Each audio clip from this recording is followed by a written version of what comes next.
सुन रहे हैं कहानी बेइंतहा सफ़र इश्क का भाग 45। बहुत देर से वर्तिका मोबाइल की स्क्रीन को उठा उठा कर चेक कर लेती, जैसे किसी कॉल का उसे इंतज़ार था। वे दौड़कर मुख्य कमरे से लगे डोर को देखने लगती।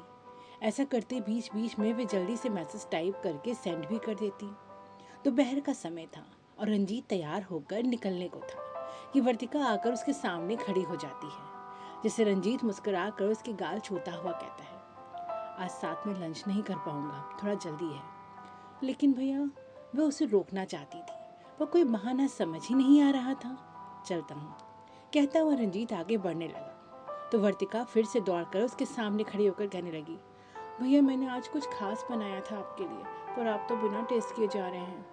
उदासी के साथ वह कहती है। इससे वे उसकी ओर मुड़ता हुआ कहता है, डिनर में मैं सबसे पहले वही खाऊंगा, अभी सच में जल्दी है। ठीक है, तब तक मैं भी नहीं खाऊंगी। रूठती हुई वे अपने भाई के विपरीत देखने लगती हैं। बस यही नहीं कर सकता था रंजीत। उसे देखकर कोई भी कह सकता था कि उसे निकलने की जल्दी थी, पर वर्तिका को नाराज तो वह किसी हाल में नहीं कर सकता था। अपनी कलाई घड़ी में समय देखता वह वर्तिका के कंधे पे हाथ रखता हुआ कहता है, चलो जल्दी से ले आओ, खाकर निकल जाऊंगा। अब ठीक? थैंक यू भैया, मैं अभी लाती हूँ। रंजीत को अंदर वापस जाते देख वर्तिका झट से किचन की ओर भागने लगती है। वहां पहुंचते हुए झट से एक कॉल लगाती लगाती कुक को इशारे से कुछ बनाने को कहती है। हेलो, कहाँ हो? अरे सुनो तो। सुनने का समय नहीं है, बस आ रहा हूँ। उस पार आदित्य था। दोनों फुसफुसाकर बात करते कॉल डिस्कनेक्ट कर देते हैं। अब वर्तिका मोबाइल गुस्से में स्लेब पर रखती हुई खिड़की से बाहर झांकने लगती है। तभी वर्तिका को पुकारते हुए रंजीत की आवाज आती है, जिससे कुक द्वारा तैयार हलवा लेकर वह आहिस्ता कदमों से चलती हुई अपने भाई के पास पहुंचती है। रंजीत भी जैसे उसी के इंतजार में बैठा था, उसके आते ही जल्दी से खाकर निकलने लगता है। वर्तिका को आदित्य का इंतजार था, इसलिए वे अपने भाई को किसी तरह से तब तक रोकना चाहती थी, लेकिन अभी तक वे आया नहीं था और इधर रंजीत फिर से उसे बाय करता हुआ निकलने लगा था। आदित्य उष्मा को जबरन साथ में बिठाए कार सीधे वर्तिका के मेंशन में लाकर रोकता है। आदि, मुझे तो कोई पार्टी जैसा नहीं लग रहा है, वैसे भी दोपहर को कौन पार्टी करता है? उष्मा खींचती हुई बोलती है। वे दोनों अभी कार में ही बैठे थे। क्या दी, जब बोला है तो आना बनता है ना, और शाम को तो हो सकता है उसका कोई प्रोग्राम हो। मुझे तो नहीं लगता कि आज वर्तिका का जन्मदिन होगा। किसी और की कार नजर ही नहीं आ रही यहाँ तो, और या फिर हम ही समय से पहले आ गए होंगे। ऐसा करा दी, तू जा, आखिर तुझे ही बोला था, मुझे वैसे भी काम है आज। क्या काम है दी? आज तो छुट्टी है ना? छुट्टी नहीं है, और आज तो गांधी जी की पुण्यतिथि के फ्री हेल्थ कैंपिंग है, मुझे वहाँ जाना है। वहाँ फिर से पहले मेरा वहाँ आने का मन नहीं था, पर तुम ही ने जिद लगा दी। चल ना, मुझे छोड़ दे वापस। बिल्कुल नहीं, बड़ी मुश्किल से आप आई हो, अब उतरो जल्दी, और हाँ, गिफ्ट तो ले लो। कहता हुआ आदित्य अपनी ओर से उतरकर उष्मा की ओर का दरवाजा खोलकर उसे बाहर आने का संकेत करता है। उष्मा भी मन मसोजे उतर जाती है। यही वक्त था जब रंजीत बाहर निकल रहा था और एकदम से आदित्य और उसका आमना सामना हो जाता है। वर्तिका रंजीत के पीछे ही थी और आदित्य का इंतजार ही कर रही थी। आदित्य के साथ उष्मा थी। रंजीत दो अनजान चेहरे और उनके हाथ पकड़े गिफ्ट को आश्चर्य से देखने लगा। आदित्य समझ गया कि उसके सामने दिखने वाला कड़क इंसान जरूर वर्तिका का भाई होगा। वे कुछ बोलता उससे पहले ही वर्तिका बोल पड़ी। अरे आदित्य, उष्मा जी आइए ना। भैया, ये है डॉक्टर उष्मा, बहुत अच्छी सोशल वर्कर भी हैं। इन्हें दूसरों की मदद करना बहुत अच्छा लगता है। वर्तिका का इस समय सिर्फ उष्मा के बारे में बताने से उष्मा थोड़ा हिचकिचा गई और वर्तिका को बेचकारी से देखने लगी, जिससे वर्तिका अब आदित्य की ओर देखती हुई थोड़ा ठंडेपन से बोलती, और ये है आदित्य, इनका भाई। रंजीत बिन शब्दों के आंखों से उनका अभिवादन करता है। इसके बाद वे वहां से निकलना चाहता था, पर आदित्य जल्दी से आगे आता रंजीत की ओर हाथ बढ़ाते हुए कहने लगा, आपसे मिलकर बहुत अच्छा लगा भाई, आई मीन सर। रंजीत की सख्त नजर को देखता हुआ आदित्य थोड़ा संभल जाता है। इन सब के बीच उष्मा इतना सकपका गई थी कि उसे लगने लगा कि वे कहीं गायब हो जाए तो ज्यादा बेहतर होगा। लेकिन किसी तरह गहरा श्वास भीतर से खींचती हुई वे गिफ्ट वर्तिका की ओर बढ़ाती हुई धीरे से बोलती, हैप्पी बर्थडे वर्तिका। बर्थडे आज? रंजीत अवाक वर्तिका की ओर पलट कर देखता है, जबकि वर्तिका खुद भौचक होती नजर आ रही थी। इस पर आदित्य जल्दी से वर्तिका की ओर देखता हुआ कहता है, तुमने बोला था ना आज बर्थडे है, बुलाया था हमें। वे आंखों से इशारा करता हुआ कहता है।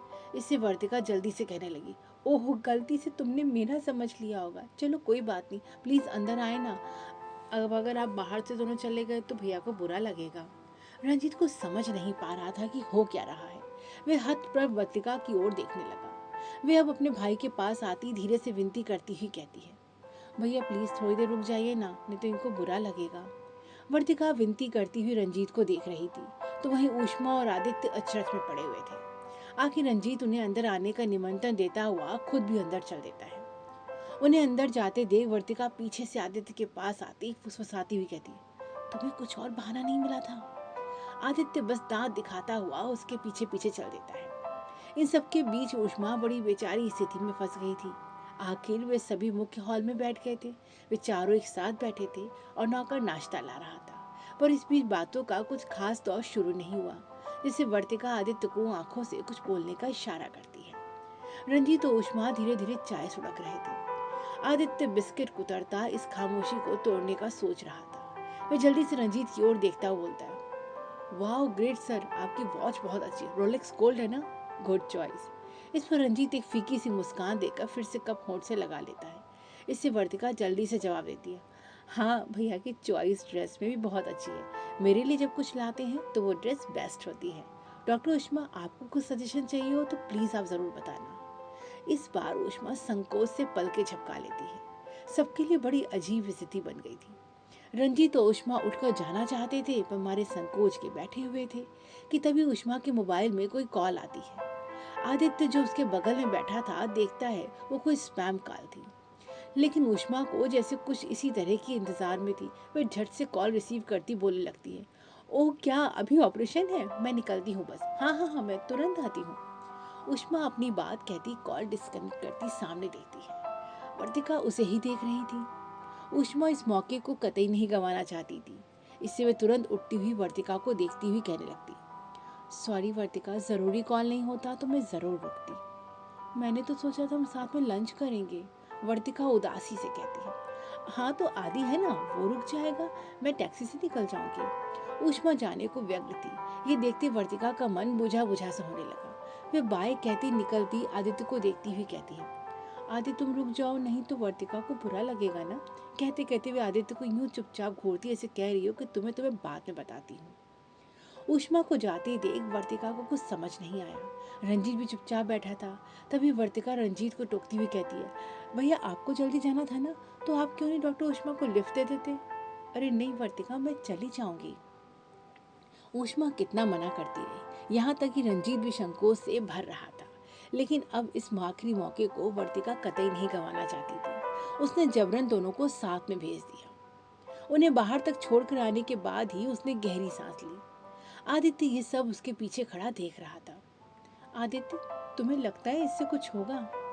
वर्तिका आदित्य की ओर देखने लगी थी। तुमने कभी बंद खाते में इन्वेस्टमेंट सुना है? बस इन दोनों को देखकर यही फीलिंग आ रही है। ऐसा मत कहो यार, ये तुम्हारा गब्बर सिंह जैसा भाई और मेरी दी जैसी बोर इंसान, दोनों को कुछ नहीं होने वाला। इससे अच्छा अपन शादी कर लेते हैं, फिर ये दोनों हमारे बच्चे खिलाएंगे। आदित्य, वर्तिका अचानक से चीख पड़ी। आदित्य कुछ ज्यादा ही कह गया था। वह तुरंत वापस जाने अंदर जाने लगी। उसे जाता देख वे उसके पीछे पीछे चलता आता हुआ कहता है, हे बेब्स, सच में सीरियसली, तुम्हें अगर इसी तरह की बातें करनी है तो मेरी ओर से बाय। और तुम्हारा डेट वाला वादा, रात गई बात गई। वर्तिका अब आगे आगे चलती लिविंग रूम में आ गई थी और उसके पीछे चलता आदित्य मुंह लटकाए उसके पीछे पीछे चलता हुआ कह रहा था। जिस पर ध्यान न देती वर्तिका रंजीत को कॉल लगाती है। असल में जानना चाहती थी वे दोनों अभी भी साथ में हैं या नहीं। मैं ऑफिस में हूँ, उन्हें ड्राइवर ड्रॉप करने गया है। रंजीत की बात सुनते वर्तिका के हाव भाव में एक मायूसी छा जाती है। वे कॉल डिस्कनेक्ट करके आदित्य की ओर देखती हुई कहती है, यहाँ तो साथ जाने से भी कुछ ना हुआ। मैंने पहले ही कहा था कि इन तिलों में तेल नहीं। तो ओके बाय, मैं जा रही हूँ। और मेरा क्या होगा? वर्तिका को जाता देख आदित्य मुंह लटकाए खुद से कहने लगा, यार लगता है अपनी लव स्टोरी के लिए दोनों की लव स्टोरी का कुछ करना ही पड़ेगा। एक हताश ही सांस छोड़ता वे वर्तिका को आवाज लगाते हुए कहता है, अच्छा अगर विद इन वीक इनकी मुलाकात करवा दी तो चलोगी ना डेट पे? क्या सच में? वर्तिका उसकी ओर मुड़ती उमंग से पूछ उठी। Yes, let's see my miracle. आदि जहां कंधे उचकाए कह रहा था वही वर्तिका फिर से मुस्कुरा रही थी। और शाम को ऑफिस से वापस आते कुछ अजीब सी हलचल मची थी। अरुण ने अपने कमरे को पूरा तहस नहस कर रखा था। हर सामान अपनी जगह से हटा हुआ था, मानो किसी खास चीज की उसे तलाश थी। वे कभी बेड के कोनों में हाथ फिराता तो कभी ड्रॉर का सारा सामान पलट देता, और हर बार ऐसा करते उसके हाव भाव में गहरी निराशा छा जाती। वे बेहद बेचैनी से हर जगह की तलाशी ले रहा था, पर हर बार उस चीज की नामौजूदगी उसमें गहरी निराशा भर देती। आंखें झुंझलाकर वे जोर से आवाज लगाता है, देवेश। उसकी आवाज में ही उसका गुस्सा झलक रहा था, जिसे सुनते ही देवेश भागा भागा आता है। वे कांपता सा सामने खड़ा था, जबकि अरुण बेहद गुस्से में पूछता है, ये कमरा किसने साफ किया? एक सिगरेट नहीं मिल रही। वो शायद उजला दीदी ने किया, वो डरते डरते कहता है, मैं बुलाकर लाता हूँ। ये कहता हुआ वे उल्टे पैर वापस जाने लगता है। और बाहर से सिगरेट भी ले आना, कहता हुआ एक खाली डिब्बी उसके पास फेंक देता है। और उनकी बात पर वे सर हिलाता उस डिब्बी को लिए हुए तेजी से कमरे के बाहर निकल जाता है। अरुण आक्रोश से उसे जाता हुआ देखता रहा। उसके हाव भाव में जो बेचैनी थी वो साफ साफ बता रही थी कि सिगरेट की गहरी तलब से वे बुरी तरह से परेशान हो उठा था। वे दोनों हाथ से अपने बाल नोचता फिर कमरे को एक सरसरी दृष्टि से देखता है, जैसे याद करने की फिर कोशिश कर रहा हो कि कहाँ कहाँ वे सिगरेट रख सकता है। बल्कि वह सिगरेट को उसके होने और ना होने दोनों की जगहों पर तलाश कर चुका था। जी। उजला उसके सामने खड़ी थी। उसे देखते हुए उसे तेवर में पूछता है, तुम मेरा कमरा साफ करती हो तो सारा सामान कहाँ रख देती हो, बोलो। जी कौन सा सामान? मैं तो बस बेकार सामान हटाती हूँ।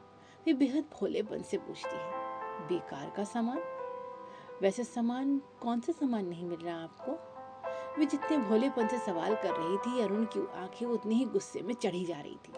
तभी देवेश कमरे में भागता हुआ वापस आता है। वह इतनी तेजी से भागता हुआ वापस आया था कि वहां खड़े खड़े वे कुछ पल तक बिना कुछ बोले बस अपनी सांसों को नियंत्रण में लेता रहा। अरुण उसे देखता है, फिर उसके हाथ में पकड़ी सिगरेट की डिब्बी को देखता और उसे लेता हुआ कहता है, मिली सिगरेट लाओ। उखड़ती सांसों के कारण देवेश कुछ बोल ही नहीं पाया, लेकिन डिब्बी को लेकर खोलता हुआ अरुण एक बार फिर से बुरी तरह से उखड़ पड़ा।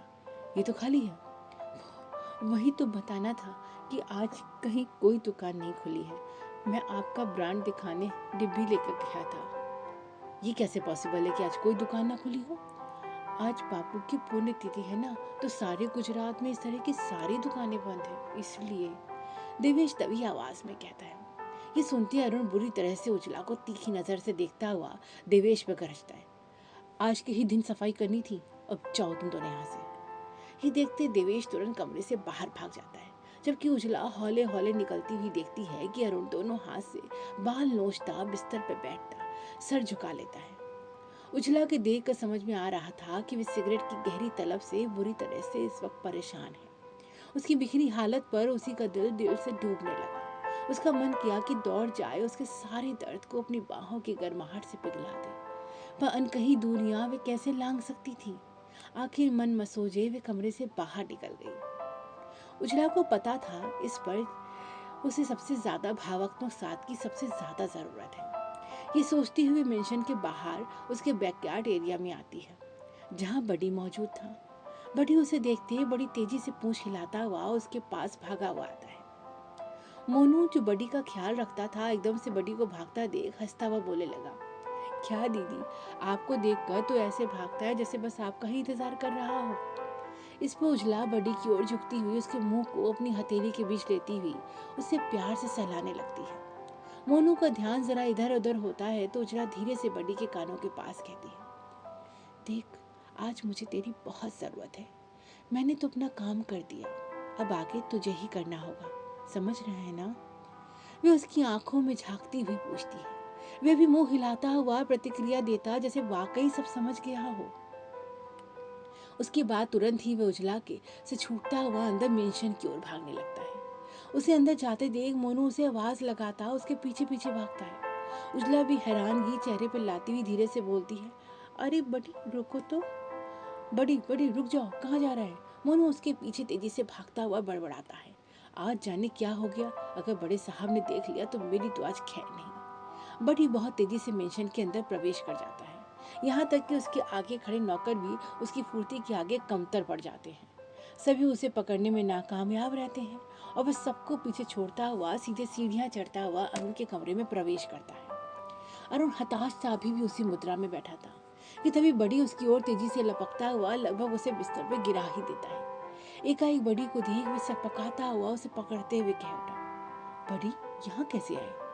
बड़ी अरुण की गोद में सर घुसाता हुआ कू कू की आवाज निकालता रहा। अरुण उसके अजीब व्यवहार पर अवाक था। इससे पहले बड़ी ने कभी अपनी सीमा रेखा पार नहीं की थी, जैसे जानता था कि उसे अंदर नहीं आना है। आज क्या हुआ है तुझे? अंदर कैसे आ गया? बड़ी लगातार उसकी ओर घुसता रहा। उसके फरीदार बाल उसके देह से छूते गुदगुदी से अरुण हल्के से हंस दिया। क्या हुआ है तुझे? ये भी डर नहीं कि भैया ने तुझे देख लिया तो तुझे बाहर करने में एक पल की भी देर नहीं लगाएंगे? पिछली बार जब एक बार तू उस लिविंग रूम तक ही आते भैया से सट गया था, कितना तेज तुझे पीछे ढकेला था। ये भी डर नहीं क्या तुझे? बड़ी का सर बड़ा सा सर उसके हाथों के बीच लेता हुआ वे उससे ऐसे पुचकारता रहा मानो अभी अभी वे हादसा उस पर गुजरा हो। छोटे मालिक, अब ये यहाँ अपने आप भागता चला आया। मोनू दौड़ता हुआ आता अपनी सफाई पेश करता हुआ कहता है कि बड़ी अभी भी अरुण की पनाह में लौट रहा था और तेजी से कू कू की आवाज निकाल रहा था। वह कुछ इस तरह का व्यवहार कर रहा था जैसे कोई पीड़ा उसके शरीर में हो रही हो। अरुण अब उसका सर सहलाता हुआ कह रहा था, लगता है कुछ तो हुआ इसे। ऐसा कर मोनू, डॉक्टर को बुला ला, वही चेकअप करेंगे इसका। अच्छा जी। हामी में सर हिलाता हुआ मोनू बाहर को निकल जाता है। कुछ देर में एक डॉक्टर के साथ प्रवेश करता है। वे आते ही तुरंत ही बिस्तर पर पड़े बड़ी को ध्यान से चेकअप करते करते बातें करते रहते हैं। क्या हुआ है बड़ी बेटा? आज कुछ अलग ही आवाज निकल रही है। क्या यहाँ दर्द है? कुछ देर तक यूं ही चेकअप करने के बाद वे अरुण की ओर देखते हुए कहते हैं, चेकअप में तो कुछ समझ नहीं आ रहा, मुझे तो ठीक ही लग रहा है। तो फिर ये आज इतना अजीब व्यवहार क्यों कर रहा है? हो सकता है ये अकेलापन फील कर रहा हो, इससे आपके पास चला आया हो। खैर, आप इसे वॉच करते रहें और कुछ अलग सा लगे तो मुझे तुरंत कॉल कर दीजिएगा। मैं जांच के लिए इसका ब्लड सैंपल ले लेता हूँ। कहता हुआ डॉक्टर इंजेक्शन से ब्लड सैंपल लेने लगता है। जो बड़ी हर बार इससे भाग जाता था चुपचाप अरुण की गोद में पड़ा रहा और डॉक्टर सैंपल लेकर चला गया। लेकिन मोनू खड़ा था। उसे देखते हुए अरुण कहता है, तुम जाओ, मैं देखता हूँ बड़ी को। अब मोनू भी चला जाता है।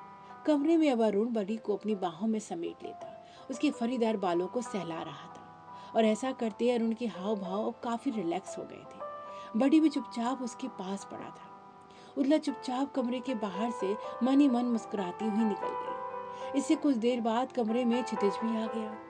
उसके आते कमरे में से कभी अरुण के हंसने की आवाज आती, कभी क्षितिज के खिलखिलाने की। बड़ी अब उनके साथ खेल रहा था और तीनों भी जैसे सब कुछ भूले मस्त हो गए थे। देर तक क्षितिज को कमरे में ना पाकर जब भूमि अरुण के कमरे में पहुंची तो कमरे का नजारा देख हैरान ही रह गई। बिस्तर पर अरुण और बड़ी के बीच में क्षितिज सुकून से सो रहा था। उस वक्त अरुण के चेहरे पर भी गहरा सुकून का भाव था, जो शायद इससे पहले कभी भूमि ने नहीं दिखा था। वह मुस्कुराती हुई कमरे से बाहर चली जाती है। भूमि लेटे हुए अरुण के सिर पर प्यार से हाथ फेरती है। इससे उसकी आंख खुल जाती है। वह आंख खोले क्षण भर को अपने आसपास देखता, जैसे खुद की स्थिति का जायजा लेता है। फिर पिछली रात की सारी बात याद करता हुआ अपनी भाभी की ओर देखता हुआ पूछता है, भाभी, क्षितिज भी था ना मेरे साथ? और बड़ी? वो उलझा सा भाभी से पुष्टि करता है, हाँ बिल्कुल, अभी क्षितिज स्कूल गया है और बड़ी को मोनू ले गया। अच्छा, मुझे पता भी नहीं चला। कहता हुआ अरुण अब उठ के बैठ गया था। तीनों ऐसे चैन से सो रहे थे कि मैं खुद भी हैरान रह गई देखती।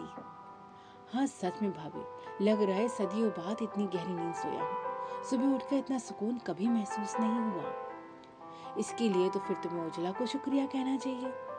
भूमि जिस बात को हंसते हुए कह रही थी, अरुण उस बात पर हैरानगी से देखने लगा। हाँ, मुझे कल मालूम पड़ा कि उसने सफाई में तुम्हारे कमरे से सारा कचरा बाहर कर दिया, जिससे तुम्हें एक भी सिगरेट नहीं मिली।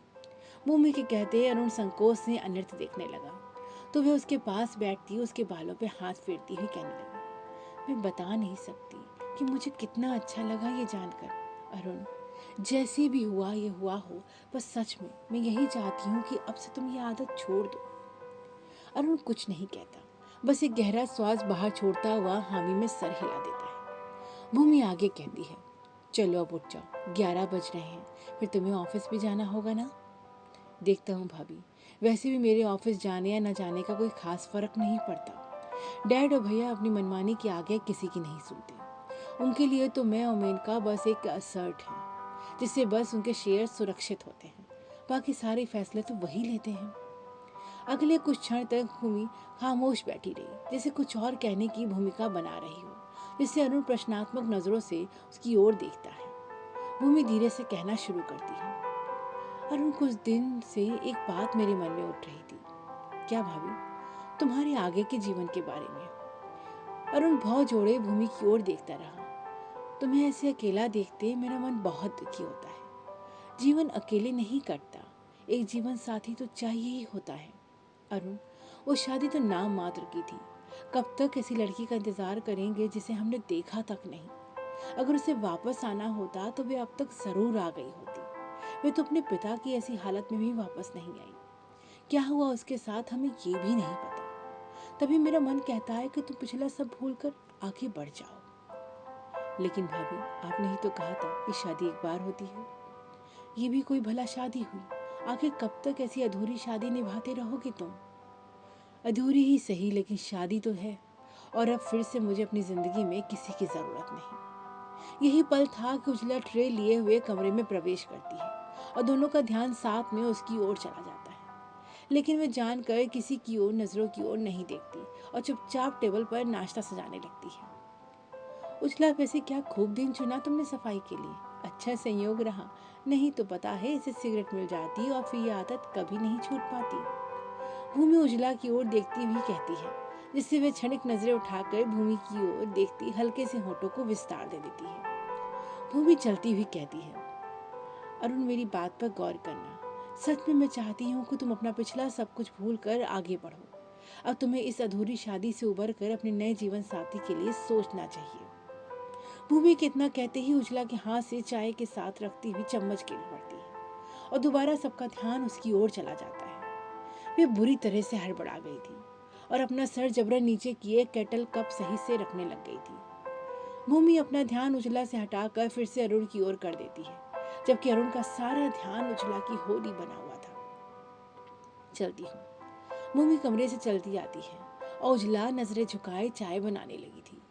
चाय बनाकर अरुण की ओर बढ़ाती है, लेकिन ऐसा करते वे एक बार भी उसकी ओर नजर उठाकर नहीं देखती। जबकि कप हाथ में लेता हुआ अरुण लगातार उजला के चेहरे की ओर ही देख रहा था। उजला बिना नजरें उठाए कहती है, क्या मैं आपसे एक बात और कह सकती हूँ? कहो।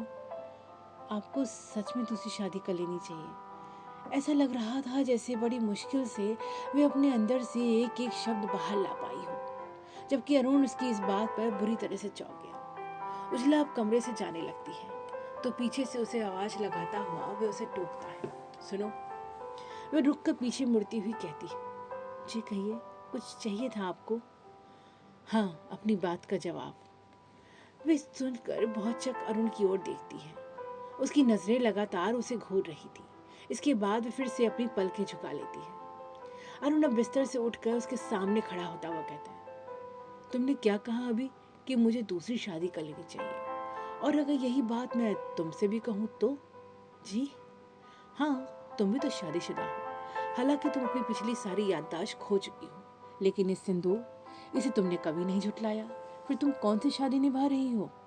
अरुण अपनी बात कहता कहता तीखी नजरों से उसका चेहरा भेदता हुआ उसके आसपास घूमता रहा। उजला सहमी सी उसकी नजरों के सामने खामोश खड़ी रही। इसलिए मैं यही बात तुमसे भी कहूंगा कि तुम भी तो कर लो दूसरी शादी। नहीं, कैसी बात कर रहे हैं आप? उजला बुरी तरह से परेशान हो गई थी। क्यों? बल्कि तुम्हारे लिए तो ज्यादा आसान होगा किसी दूसरे रिश्ते को अपनाना। तुम्हें अपना पिछला कुछ याद ही नहीं, तुम्हारा पति जिंदा भी है या नहीं, तो ऐसे मरे रिश्ते को छोड़कर आगे किसी भी नए रिश्ते को अपनाना तुम्हारे लिए सहज ही होगा। उजला पूरी तरह से विचलित हो रही थी, जबकि अरुण से तीखे स्वर में कहता रहा, मत करिए ऐसी बात, मुझे नहीं सुननी। वे रुआसी होती अपने दोनों कानों पे हथेली रखे बिलक उठी। मैं तो पूछ रहा था तुमसे, मुझे लगा तुम अपने पिछले रिश्ते को भूल कर आगे बढ़ रही होगी तो ज्यादा अच्छे से बचा सकती हो, तो बोलो। नहीं, नहीं भूली मैं अपने पिछले रिश्ते को। मैं अपने पति के सिवा किसी और के बारे में सोच भी नहीं सकती। क्या सच में? अरुण तपाक से कहता उसे घूरता रहा, जैसे आगे बहुत कुछ कहना हो उसे, पर वह बाकी के शब्द अपने अंदर ही घोट लेता है। उसकी आंखों में उस वक्त उजला के लिए बेहद अमर्ष के भाव थे। वह तो उसके सामने उजला को देख रहा था, जो लगातार उसकी दुनिया में शरीक होती जा रही थी, जिसे ना वह अपने दिलो दिमाग से हटा पा रहा था और ना इसकी वजह ही तलाश कर पा रहा था। वह उसे यूं घूरता रहा मानो अपनी आंखों से उसका अंतर मन भेद देना चाहता हो। ये क्यों एक सिंदूर ढोते हुए भी वह उसके प्रति आसक्त है। उसकी नजरों के सामने पिछला वह दृश्य घूम गया, जब उजला अकेलेपन में उसकी शर्ट को अपने सीने से लगाए चूम रही थी। तो वो क्या था? वह लगातार उलझता जा रहा था। उजला बुरी तरह से सिसकती रो रही थी। आखिर कैसे दो राह में वे खड़ी थी, जिसके लिए सब दुख दर्द सहन कर रही थी, यहाँ तक कि अपने अस्तित्व को नकारना मंजूर कर लिया था, वही शख्स उस पर शक कर रहा था। आखिर सच ही तो है, ये सच ही कि उसके सामने उसका प्रेमी और पति दोनों खड़े हैं, जबकि अरुण के सामने तो उसकी पत्नी है ही नहीं। आज पहली बार अपने दोहरे जीवन पे उसे बहुत रोना आ रहा था। मन किया कह दे अपना सारा सच और मिटा दे ये लांछन अपने सर पर से। आखिर और कितने लांछन सहने होंगे उसे। वे बुरी तरह से अंदर से टूटने लगी थी। अरुण अभी भी सख्त हाव भाव लिए उसके सामने तना खड़ा था। जब लगा वह खुद को नहीं संभाल पाएगी, तुरंत ही भागती हुई उसकी नजरों के सामने से चली गई और अरुण अभाग उसे जाता हुआ देखता रहा। पीसीआर में स्टेला का शो देखने के बाद एडिटर उसका इंतजार अपने केबिन में कर रहा था। वह अपने अंदाज में लहकती हुई वहां प्रवेश करती है। वेल स्टेला, मुझे लगा नहीं था तुम समझदार हो जाओगी और रंजीत राय की न्यूज़ कवर करने का विचार छोड़ भी पाओगी। इस पर स्टेला व्यंग से हंसती हुई कहती, इतना आसान है क्या स्टेला से पीछा छुड़ा पाना? एडिटर इस बात पर चौंकता हुआ उसे देखता है। असल में मैंने इसमें थोड़ा सा ट्विस्ट किया है। रंजीत राय से अपनी पिछली मुलाकात से मैं ये तो समझ गई कि वह पर्सनली अटैक पर रिएक्ट जरूर करता है। पता है ना, सांप चाहे जहरीला हो या नहीं, वह फुंकारता वह जरूर है। अब बस मैं यही करने वाली हूँ, रंजीत राय को उसकाऊंगी और वह गलती करेगा, जिसके बाद मुझे उसकी खबर निकालने का मौका मिल जाएगा। बी केयरफुल स्टेला, कहीं ऐसा ना हो कि तुम्हें लेने के देने पड़ जाएं। डियर एडिटर साहब, आपको पता है ना, आई लाइक लेन देन, कहती हुए कस का ठहाका मारती हुई है और एडिटर चुप हो जाता है। काफी दिन तो वैसे भी निकल चुका था और शेष समय अरुण ने कमरे में यूं ही निकाल दिया। न कमरे से बाहर ही गया और ना ही उजला उसे दिखाई दी। देर शाम भी उसने अकेले आरती की। आज उसे मेंशन को सूना सा नजर आ रहा था। वैसे भी परिवार के लोगों से कहीं ज्यादा नौकर चाकर थे जो मेंशन में नजर आते रहते थे। लेकिन इस वक्त किसी को न देखकर अरुण हरिमन काका को आवाज लगाता है तो जिगना दौड़ता हुआ उसके सामने आ जाता है। तुम क्यों आए? काका कहाँ हैं? छोटे मालिक, आज सबका मेडिकल चेकअप है ना, तो सभी वहीं गए हैं, बस एक मैं ही हूँ। जब सब आ जाएंगे तो मैं चला जाऊंगा। उसकी बात से अरुण को ध्यान आता है कि हर छमाही सभी नौकरों का मेडिकल चेकअप होता है, तो सभी वहीं गए होंगे। ये सोचते हुए जिगना को भेज देता है और क्षितिज के साथ बाहर जाने का मन बनाता है। अभी वह सोचता हुआ क्षितिज के कमरे की ओर बढ़ ही रहा था कि वह दौड़ता हुआ उससे टकरा जाता है। अरुण उसे संभालते हुए देखता है कि वह बुरी तरह से घबराया हुआ है। वह उसकी ओर झुकता हुआ उसका चेहरा थामते हुए पूछता है, क्या हुआ बेटा? चाचू वो घबराहट में वह पीछे की ओर इशारा करता है। क्या? ठीक से बताओ बेटा। चाचू वो मर गई। कौन? उजला आंटी। ये सुनते अरुण के पैरों तले जैसे जमीन ही सरक जाती है। वह तुरंत उठता हुआ उसके पीछे की दिशा की ओर देखता है। क्षितिज जरूर उजला के कमरे से निकला था। अरुण बिना समय गंवाए उसके विपरीत भागता हुआ उस कमरे तक आ जाता है जहां उजला थी। उस कमरे का दरवाजा खुला ही था, जिससे हिचकते हुए भी वह उस कमरे में प्रवेश कर जाता है। उसके पीछे पीछे ही क्षितिज भी था। अरुण कमरे को सरसरी निगाह से देखता है जहां बिस्तर पे उजला दिखती है। सच पे वे अचेत पड़ी हुई थी। अरुण तुरंत उसके पास आता, उसे आवाज लगाता पुकारता है, पर कोई जवाब नहीं मिलता। उसकी ऐसी हालत देखते अरुण के चेहरे पर घबराहट के कारण ढेरों पसीना उभर आया था। ये एक ऐसा अवसर था जब अरुण उस सूरत को नजर भर कर देख पा रहा था। सच में वे बहुत सुंदर थी, लेकिन इस पल उसका चेहरा यूं उदासी में लिपटा था मानो किसी निश्चल वेगमयी नदी की तरह, जिसे पल भर को वक्त ने अपनी मुट्ठी में जकड़ लिया हो, जिससे कुछ पल को वे कुम्हला गई हो। वह उसके पास बैठा उसे आवाज लगाता है, जब उसकी आवाज़ लगाने पर भी वह कोई प्रतिक्रिया नहीं करती तो एक पल को वह भी घबरा जाता है। फिर जल्दी से उजला की कलाई थाम कर अपने दिल की एक एक धड़कन से उसकी सांसें गिनने लगता है। चाचू, पास खड़ा क्षितिज रुआसा हो रहा था। कुछ नहीं बेटा, बस बीमार है। ऐसा करो बेटा, तुम योगेश अंकल को फोन लगाओ, तब तक मैं इसे होश में लाने की कोशिश करता हूँ। अरुण के निर्देश पर क्षितिज तुरंत कमरे से निकल जाता है। अब अरुण जल्दी से पास रखे गिलास से पानी लेकर उसके चेहरे पे छींटे मारता है। पानी की बूंदें उजला के चेहरे पर कुमुदनी पर पड़ी ओस की तरह ठहर जाती है, लेकिन वह फिर भी नहीं उठती। वह उसका गाल छूते, तापमान देखते उसे स्पर्श करता है तो झट से हाथ हटा लेता है। इसे बहुत तेज फीवर है इसे तो। वह धीरे से बुदबुदाता हुआ उसके चेहरे से पानी की बूंदें झाड़ने हाथ बढ़ाता है कि तभी उसकी नज़र उसके सीने की ओर रखे उसके हाथ पर जाती है जिसके बीच कुछ था। वह उसके हाथ को हटाते हुए उस चीज़ को देखता है तो उसकी आंखें हैरानगी से फैली रह जाती हैं। वह अपनी चीज़ कैसे भूल सकता था? वह वही रुमाल था जो किसी रोज उसने उजला के बहते खून को रोकने के लिए एक बार उसी की हथेली पर बांधा था। आखिर उसे वे क्यों सीने से लगाई थी? पल भर में उसकी भौवें तन जाती हैं और वह आक्रोश से तुरंत उस रुमाल को हटा देता है। वह उसी के साथ उजला का आंचल भी अपनी तय स्थान से हट जाता है। उसी क्षण उसकी निगाह जहां गई वे अगली हैरानगी उसकी आंखों के सामने थी, जिससे वे चाह कर भी उससे अपनी निगाह ना फेर पाया। आखिर कैसे भूलता वे मंगलसूत्र जो उसने खुद किरण के गले में पहनाया था, और उसे उजला के गले में देख वह उससे कैसे नजर फेर सकता था। पल भर को उसके सामने की सारी तस्वीर ही बदल गई। क्या उजला ही किरण है? इसी के साथ जैसे बहुत कुछ उसके अंतर मन में घुमड़ने लगा। तभी क्षितिज भागता हुआ आता कह रहा था, चाचू चाचू, रिंग नहीं जा रही। इसके बाद जैसे तुरंत ही उसने सब तय कर लिया और बिना समय गंवाए झट से उजला को अपनी बाहों में उठा लिया। वह फूल सा नाजुक बदन उसकी बाहों, मजबूत बाहों में झूल जाता है।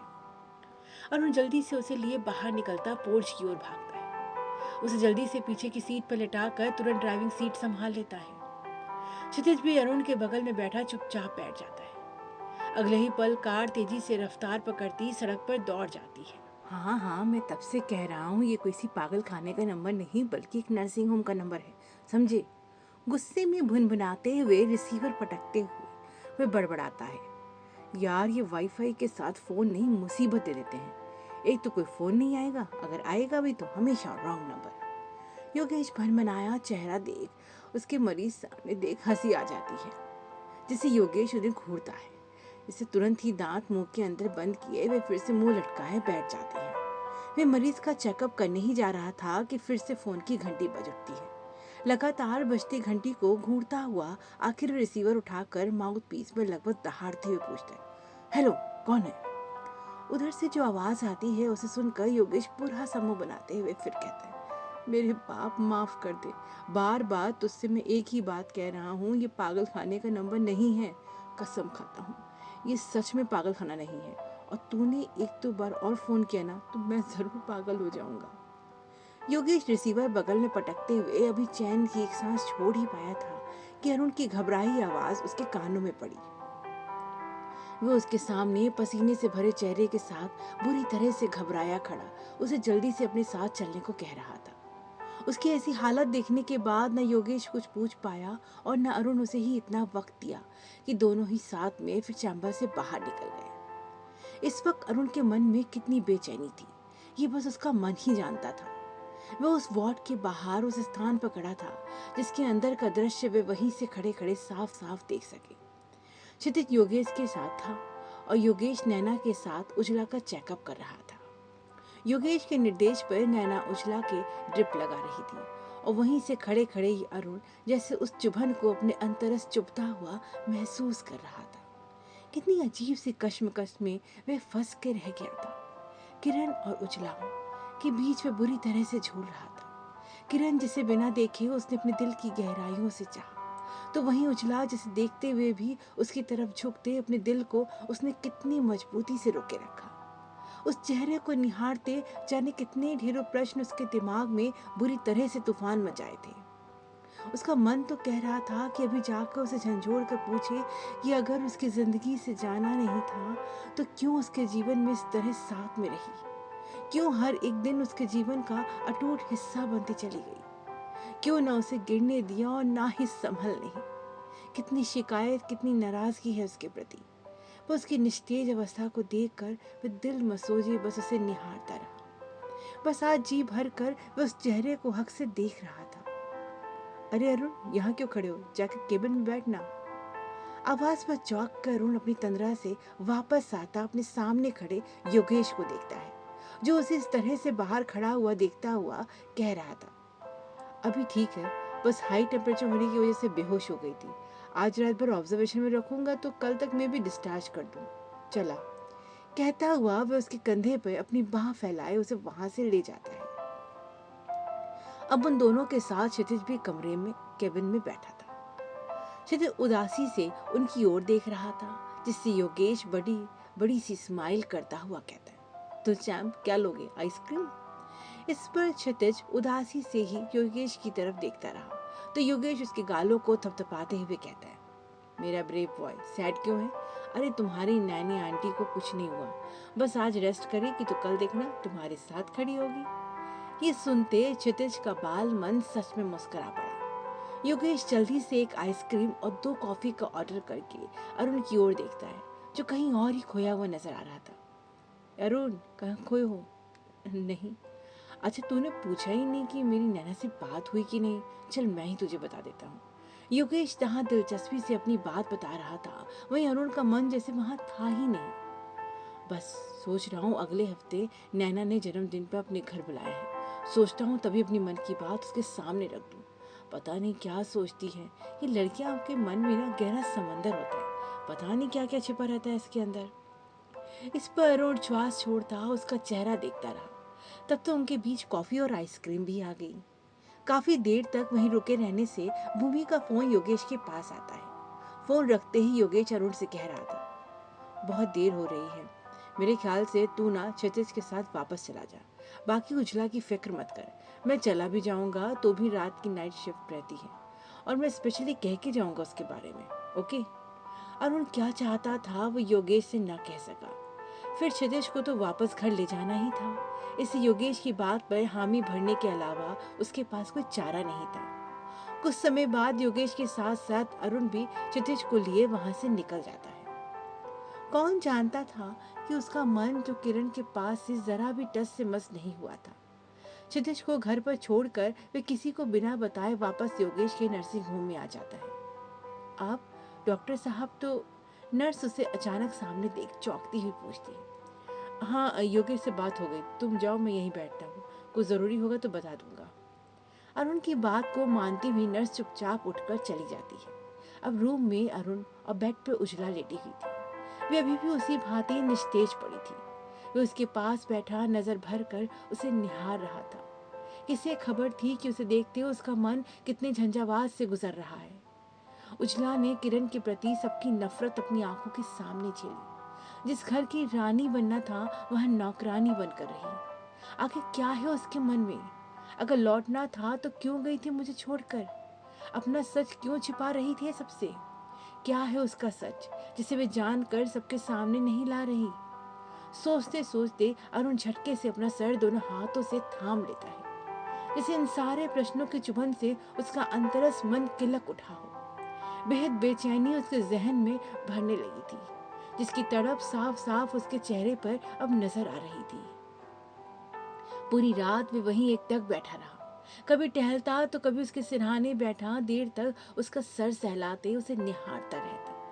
आधी रात जब फिर से उसका तापमान बढ़ने लगा तो खुद ही ठंडी पट्टी करता रहा। बीच बीच में कई बार नर्स वहां से आकर गुजर गई। ड्रिप के खत्म होते उसे हटा गई, लेकिन अरुण खुली आंखों से अभी भी सजग वहीं बैठा रहा, जिसे नर्स चुपचाप वहां से चली गई। सुबह होश आते क्या बदल जाएगी उजला की जिंदगी और क्या होने वाला है उसकी जिंदगी में, उसे नहीं पता। वह तो बस चुपचाप उसे खामोशी से अपनी किरण को निहारता रहा।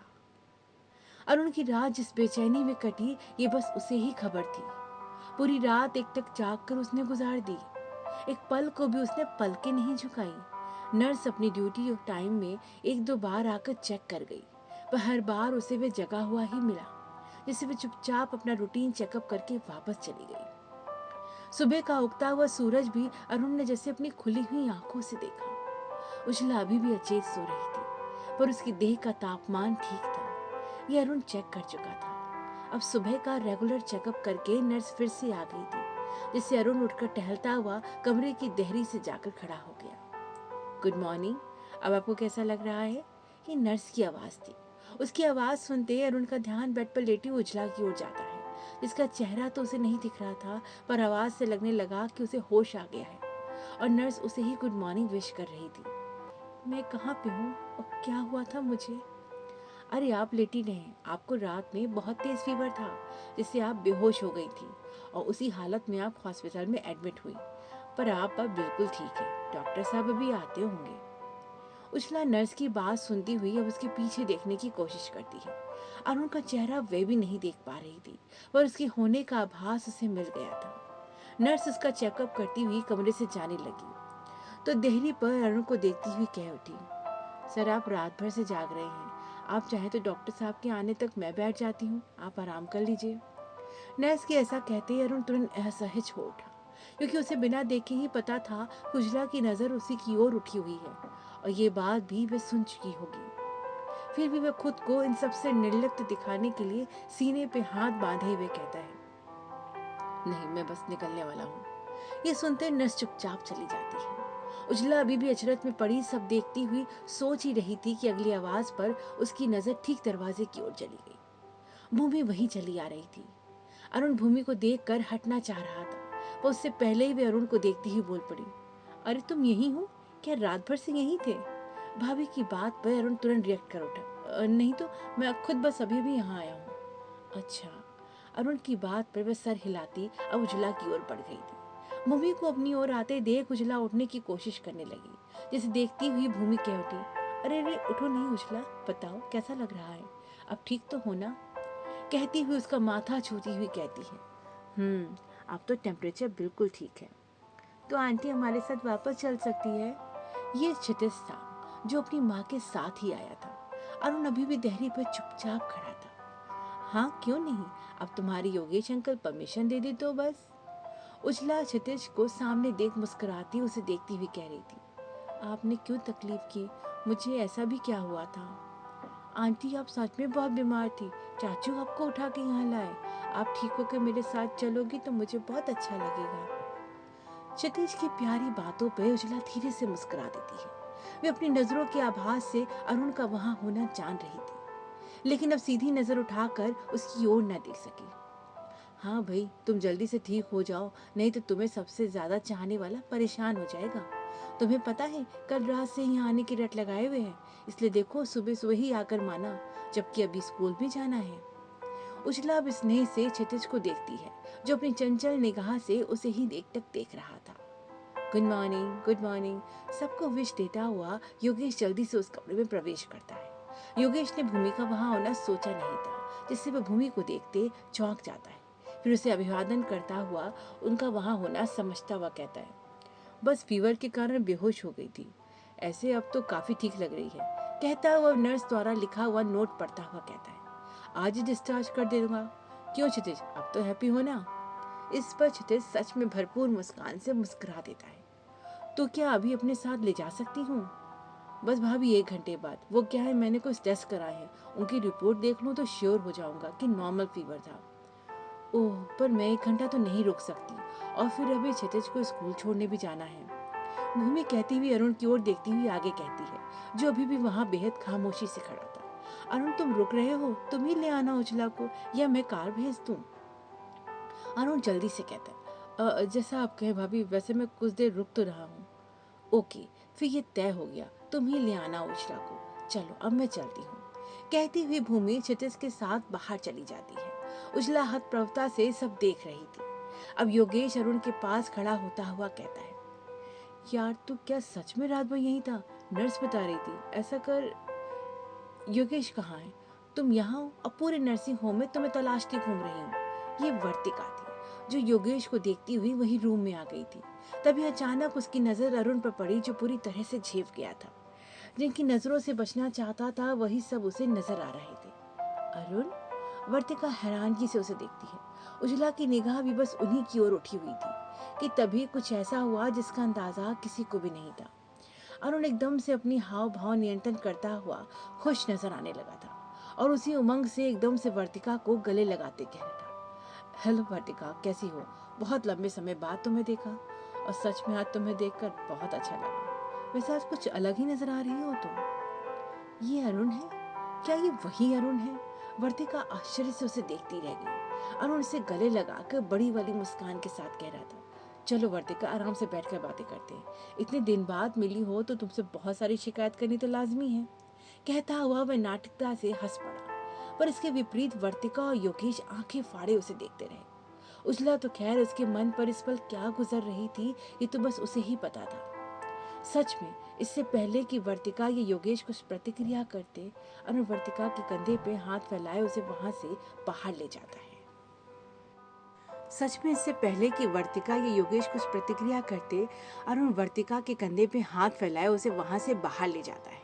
ऐसा करते उसने एक बार भी उजला की ओर नहीं देखा, पर जैसे उसे अच्छे से आभास था इस प्रतिक्रिया के प्रभाव का। उजला की आंखें सच में नम हो आई थी। वर्तिका की हालत तो उससे भी अजीब थी। वे अरुण के एकदम से इस बदले रूप को हजम ही नहीं कर पा रही थी। उसने कभी सोचा ही नहीं था कि इतने समय बाद वो उससे मिलेगी तो वो कैसा रिएक्ट करेगी, और यहाँ तो आज अरुण ने उसे और भी गहरे पसोपेश में डाल दिया था। वे अरुण के साथ उस रूम से बाहर योगेश के केबिन तक आ गई, जहाँ उसे छोड़ते हुए अरुण कह रहा था, वर्तिका तुम यहीं बैठो, मैं आता हूँ अभी, शायद मैं अपना मोबाइल कार में भूल आया हूँ। अपनी बात कहकर वे तुरंत ही उसके विपरीत चल दिया। वर्तिका अनबूझी सी खड़ी रह गई तब तक जब तक योगेश वहां नहीं आ गया। तुम यहाँ और ये अरुण कहाँ है? पता नहीं कहाँ की, आता हूँ अभी, वर्तिका बेहद धीमे से कहती है। वैसे आज इसे हुआ क्या है?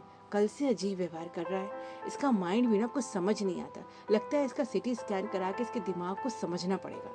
पता ही नहीं चलता कि कब क्या रिएक्ट करेगा। दोनों अनबूझे से एक दूसरे को देखते रहे। अरुण को अच्छे से आभास था कि वे क्या और क्यों कर रहा है।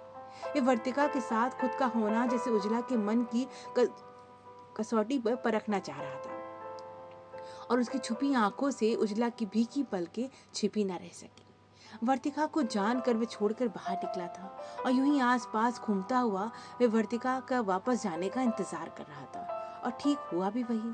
जैसे ही वर्तिका को उसने बाहर जाते देखा, वे तुरंत ही योगेश के पास चल दिया। योगेश इस समय बाकी के मरीजों में व्यस्त था, तो नैना ने डिस्चार्ज की सारी प्रक्रिया पूरी करके उजला को अरुण के साथ जाने दिया। इधर उजला को कुछ समझ नहीं आ रहा था। वह समझ ही नहीं पा रही थी कि क्या सच में वह उसके पास सारी रात रुका था, तो फिर झूठ क्यों बोला। आखिर अरुण के दिमाग में चल क्या रहा है, ये सोचते हुए बुरी तरह से उलझ गई थी।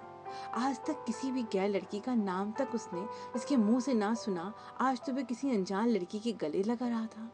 ये देखते हुए उसका मन किया कि उसका सारा सच अपना कह दे और साथ ही बता दे कि ये सब वे किसी भी हाल में नहीं देख सकती, लेकिन बेबस होती वे मन मसोजे उसके पीछे पीछे चल दी। अरुण उसके साथ था और बराबर से उसके हम कदम हुआ चला जा रहा था, जैसे उसे प्रोटेक्ट कर रहा हो। आगे बढ़कर वे अपनी से दूसरी तरफ का दरवाजा खोलकर उसे आगे बैठने का संकेत करता है। उजला संकेत पर चुपचाप आके बैठ जाती है। उसके बैठते ही वे ड्राइविंग सीट पर बैठते ही कार मेंशन की ओर मोड़ लेता है। इस बीच वे एक बार भी उजला की ओर ना देखता है, ना उससे कुछ कहता है। उजला भी अपने संकोच में चुपचाप बैठी रही। अगले कुछ पल में कार मेंशन पहुंच कर ही रुकती है। पोर्च पर कार के लगते ही उजला कार से उतरने लगती है। उसके साथ साथ अरुण भी अपनी तरफ से उतर जाता है। तभी उसे सामने से हरमन काका आते हुए दिखते हैं। उन्हें अपनी तरफ से आते देखता हुआ अरुण ने पुकारता हुआ कहने लगा, काका अब ध्यान रखिए कि अभी कुछ दिन तक ये घर का कोई काम न करे। अच्छा ठीक है बेटा, काका हामी में सर हिलाते हुए उजला के पास चल देते हैं। वही उजला आश्चर्य भरी नजरों से अरुण को जाते हुए देखती रही, जो उसकी ओर से निर्लिप्त होता हुआ अपनी दोनों पॉकेट में हाथ डाले सीधे अंदर चला रहा था। काका मैं ठीक हूँ। अब उजला के चलने के लिए वो उसको सहारा देने की कोशिश करते हैं तो उजला कहती है, हाँ बिटिया ठीक हो, बस बिटिया के हुक्म का पालन कर रहा हूँ, कहते हुए धीरे से हंसती है। पर उजला सोच में पड़ गई। क्या उसी ने हरमन काका को उसके आने के बारे में बाहर बुलाया? क्या उसी ने हरमन काका को उसकी देखभाल करने को बोला? क्यों मेहरबान हो रहे हैं उस पर? कहीं सच में किरण को भूलकर उजला तो उनके मन में राज नहीं करने वाली? अगर ऐसा हुआ तो वे तो दोनों ओर से हार जाएगी, ना पत्नी बन सकेगी ना प्रेमिका। हे ईश्वर, किस दोराहे में लाकर आपने मुझे खड़ा कर दिया। उजला काका के साथ साथ मेंशन के अंदर चल देती है। आगे क्या होने को है उजला की जिंदगी में? क्या अरुण कुछ बड़ा कदम लेने वाला है, या उजला ही डर कर अपना सच सामने ले आएगी? जानने के लिए जुड़े रहें बेइंतहा के सफर से और सुनते रहें रोजाना इसके नए नए पार्ट। कहानी पसंद आने पर लाइक करें, सब्सक्राइब करें और अपने मित्रों से साझा करना बिल्कुल ना भूलें। धन्यवाद।